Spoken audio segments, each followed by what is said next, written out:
Jabalia के एक school पर आईडीएफ के हमले को लेकर एक और सबसे बड़ी खबर सामने आई है और यहां अब बात होगी केमिकल बॉम्ब की, क्योंकि केमिकल बॉम्ब से हमले के आरोप लगे हैं और व्हाइट फास्फोरस बॉम्ब से हमले के आरोप के तहत यह खबर बड़ी है। आपको बता दें, बच्चों महिलाओं पर केमिकल बॉम्ब के इस्तेमाल की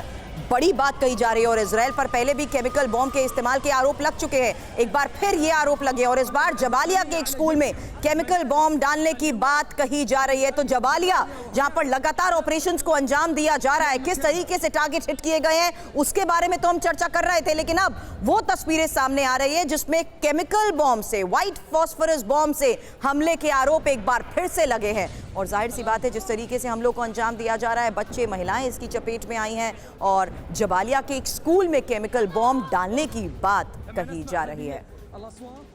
इजराइल ने कैसे किया है अब व्हाइट फास्फोरस बॉम्ब का इस्तेमाल, ये जानना और समझना भी जरूरी है। और इंफॉर्मेशन वॉल का रुख करते हुए बड़ी खबर ये आई कि हमास पर आग से अटैक किया गया है। स्कूल में फास्फोरस बॉम्ब से कई लोगों की त्वचा जलने के केसेस भी सामने आए हैं और जाहिर सी बात है, जब केमिकल बॉम्ब्स के इस्तेमाल की खबर आती है, ये इमीडिएटली किस तरीके से ह्यूमन बॉडीज पर रिएक्ट करते हैं उसको लेकर समझा जाता है। हालांकि व्हाइट फास्फोरस बॉम्ब को आग लगाने वाले हथियारों की श्रेणी में रखा गया है और फास्फोरस बॉम्ब की चपेट में आने वाली हर चीज जिस तरीके से आग पकड़ लेती है, शरीर को पूरी तरीके से ये गला देती है। और यही वजह है कि अब बड़ी खबरें आ रही है कि किस तरीके से शरीर और कपड़ों पर चिपक जब जाता है ये बॉम्ब, इसका केमिकल इमीडिएटली रिएक्ट करता है और आग लग जाती है। आग लगने पर इसे बुझाना तो असंभव हो ही जाता है, लेकिन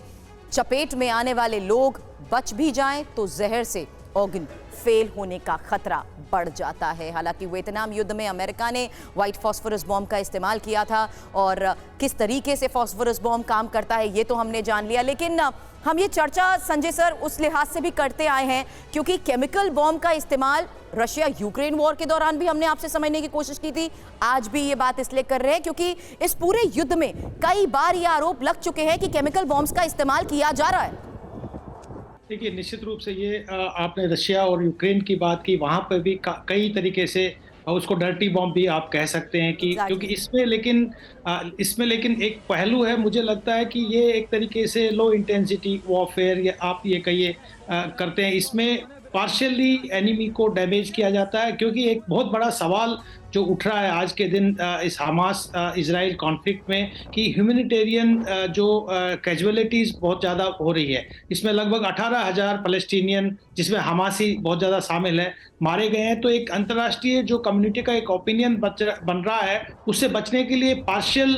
एक तरीके से डैमेज किया जा रहा है एनिमी को और एक पर्टिकुलर, क्योंकि इसका जो स्प्रेड एरिया है वो बहुत ज़्यादा एरिया नहीं होता है, तो एक पर्टिकुलर टारगेट को और उसमें डिफिकल्ट टेरेन वाला जो एरिया होता है जहां पे सीधा आईडीएफ नहीं पहुंच रही है, वहां पे फास्फोरस बॉम्ब का इस्तेमाल किया जा रहा है ताकि दुश्मन को हमास के जो लड़ाके उनको वहां से खदेड़ा जाए। तो एक तरीके से ये मान के चलिए कि ये एक उनकी जो ग्राउंड ऑपरेशन है उसकी स्ट्रेटजी का पार्ट है, जहां पे आप आर्टिलरी फोर्सेस को भी डिप्लॉय कर रहे हैं, साथ ही साथ केमिकल वेपन्स का इस्तेमाल कर रहे हैं और उसका जो इम्पैक्ट है वो इतना विजिबल नहीं है कि आप उसको ह्यूमन कैजुअलिटीज में डाल दें, क्योंकि ये बहुत बड़ा एक क्रिटिसिज्म का एक पार्ट बन रहा है। अमेरिका इस बात के लिए कॉन्शियस है कि बहुत ज्यादा ह्यूमन डैमेज नहीं हो। तो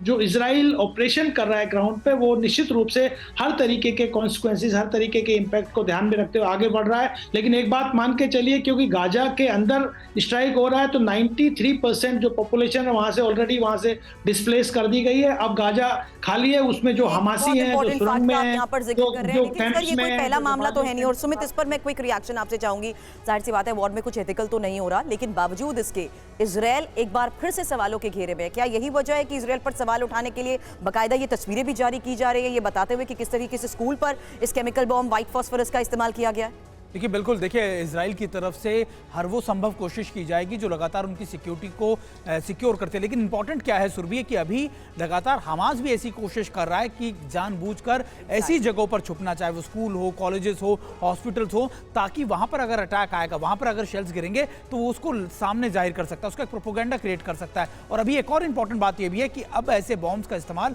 आप वॉर सिनेरियो में हमेशा इसको कभी भी जस्टिफाई या फिर आप कह सकते हैं कि आप इसको क्लियर नहीं कर पाते हैं कि आखिरकार इसने किसने इसका इस्तेमाल किया है, क्योंकि कई बार एडवर्सरी या फिर सामने वाली जो जंग लड़ने वाली जो ताकत है वो भी इसका इस्तेमाल करके इंटरनेशनल कम्युनिटी का ध्यान अपनी तरफ आकर्षित करना चाहती है, और यही हो भी रहा है। देखिए, एक तरीके का इंफॉर्मेशन वॉरफेयर भी हो रहा है कि आप हमारे इलाकों पे टारगेट कर रहे हैं, ये दिखाने की कोशिश लगातार हमास की तरफ से भी की जा रही है।